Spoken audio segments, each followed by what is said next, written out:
While self-driving cars may be the future of personal transportation, we're still stuck driving the old-fashioned way for now, and a new iPhone game will show you why the future can't come fast enough.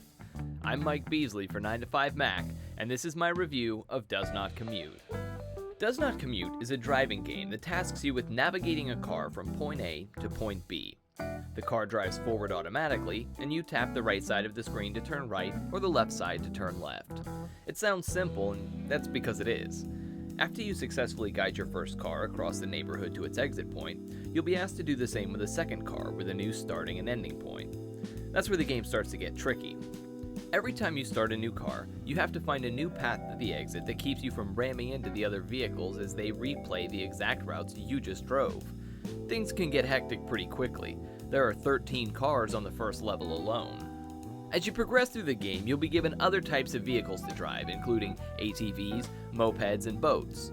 Each one handles a little differently, providing an extra challenge in navigation. For example, top-heavy ice cream or garbage trucks hug tightly to corners, while others drift in wide arcs, often sending them careening into other cars or buildings. When you start the first level, you're given only 60 seconds of drive time to complete it, and while crashing a car doesn't immediately disqualify you from finishing a run, it will make things significantly harder by slowing you down quite a bit. If you do happen to wreck or just have a bad run, you can use the handy rewind feature by tapping a button in the upper left corner to restart your current car. The convenience comes at a cost, however, as doing so will knock 1 second off of your remaining time. It may not seem like much, but if you have to restart a car 5 or 10 times, it can quickly take out a large portion of your timer. You can also gain extra time by driving over tokens that appear on the map.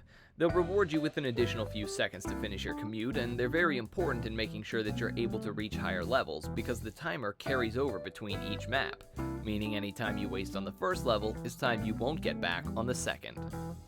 Finishing levels will earn you new power-ups that can be used to enhance certain aspects of your car.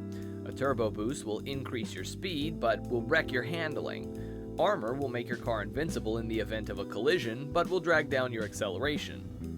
The gameplay on its own might quickly become tedious if not for the inclusion of a quirky cast of characters that you're responsible for getting through their daily lives.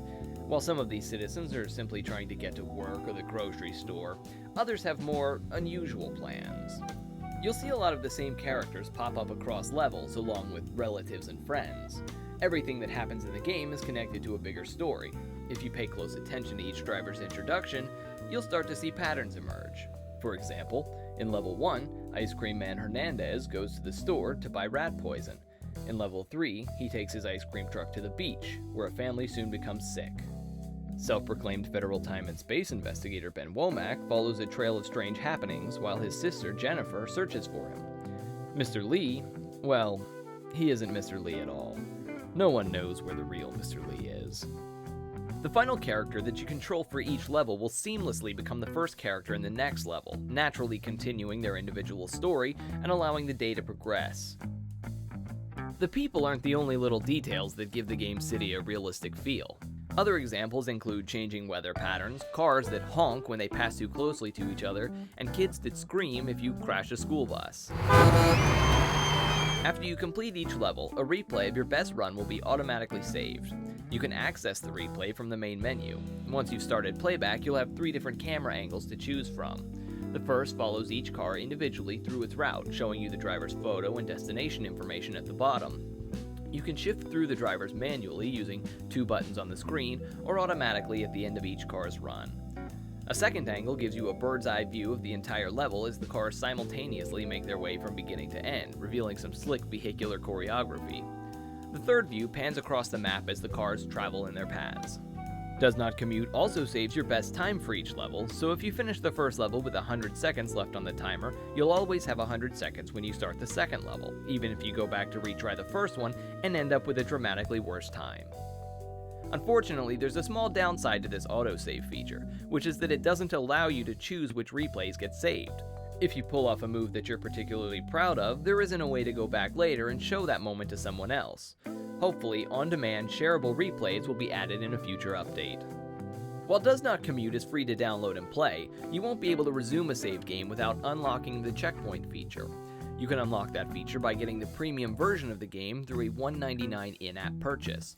If you quit or run out of time without buying the premium update, you'll have to start over from the beginning of the first level.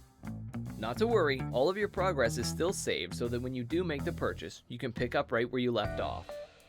I don't typically make in-app purchases. I thought maybe 2 since they were introduced back in iOS 3. So when I say that I highly recommend buying the premium update, it's not a statement I make lightly.